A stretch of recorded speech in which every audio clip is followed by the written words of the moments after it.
Well, I'm delighted that by now the lunch time is over, so I have still a number of minutes to draw some considerations and conclusions, because by now we are supposed to start the next session. So no time for sandwiches. And I'm not going to show any slides. I will spare you this effort, but I will try to draw a number of points after having heard so many considerations, figures, models, graphs, and so forth and so on. And I would like to start by quoting three numbers that come from the IEA. And the first number has to do with growth of world primary energy demand from now up to 2030. And we are confronted with an expected average increase of 1.8% per year up to 2030. But the interesting point is that 84% of this increase is expected to be covered by fossil fuels, rebus sic stantibus, that is to say, based on current policies. If we want to be more specific, we turn to the European Union.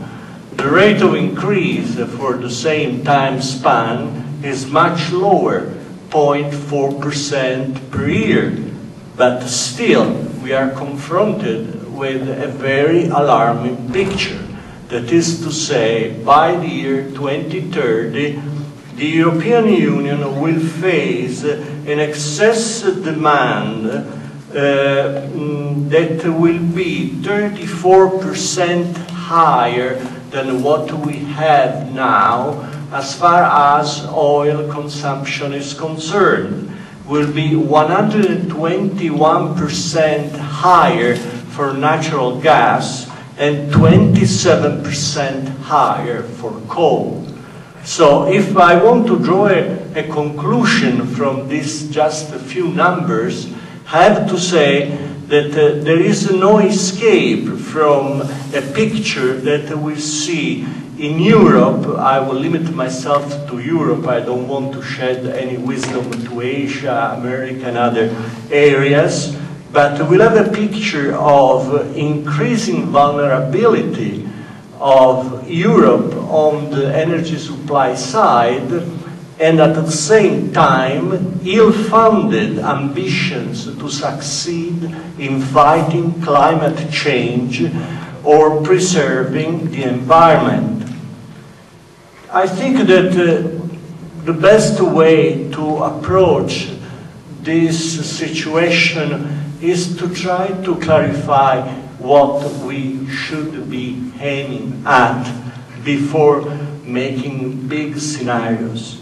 And sticking to the topic of this debate, which concerns energy policy for the future, I would say that the goals are basically two. One is to provide our people with secure, adequate, and competitive energy, which means energy security, adequacy of supply, and cost competitiveness, subject to a constraint of not worsening our environment. Now, this is very important to state, because some people just turn these goals around and say, the first objective is to fight climate change under a constraint relating to energy. I don't think this will be feasible, and if someone has any doubt, I would invite him or her to try to spend just a couple of hours without electrical power, and then tell me how back in civilization we will jump.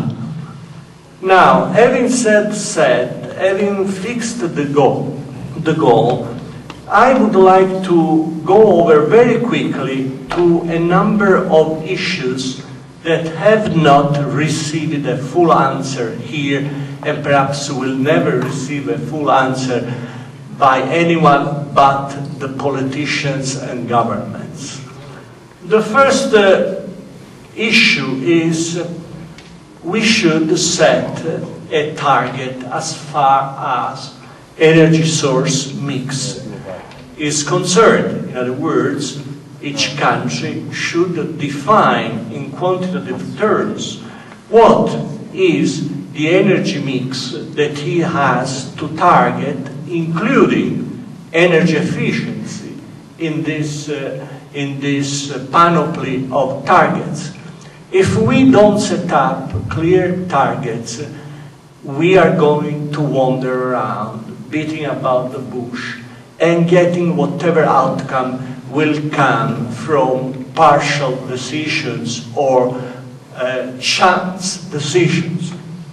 Second issue, we have to ponder the mix of instruments.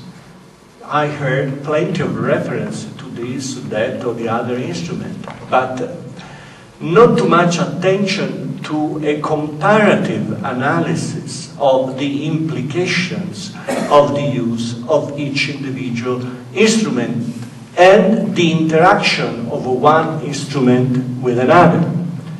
Third point, we cannot just jump from the current energy mix to the desirable or optimal energy mix that we have in mind.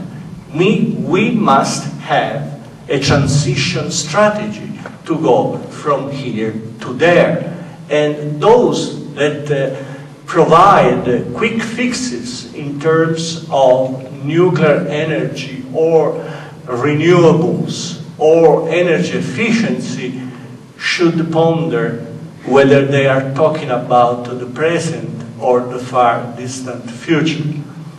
Fourth issue, we need a technology revolution. There is no doubt about it.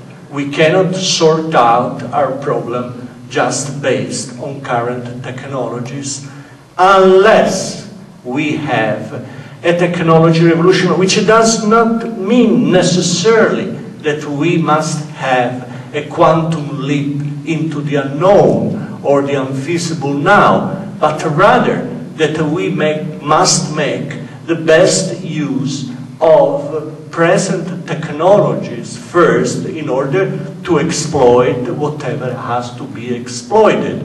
And I'm referring in particular to geothermal energy, which is largely unexploited in spite of the huge potential that could be tackled with existing engineering technologies. Fifth point, which has not been mentioned in these discussions today and yesterday, the issue of relative prices. We keep on talking about energy sources, but we never talk in terms of what should be the price of one energy source as compared to the others. My friends and I presented this morning a paper on relative subsidies, but the real issue is not just relative subsidies, is relative net prices. Sixth point, international regulation and enforcement. On this issue, there is no debate here, but still, it's the crux of the matter. Sixth or seventh, the question of burden sharing. Burden sharing usually is presented as an issue across countries. Instead, it should be faced as an issue within each individual country. And finally, what I would call the most important issue, how to spur a cultural change in our society in order to make dreams come true. Thank you. Thank you.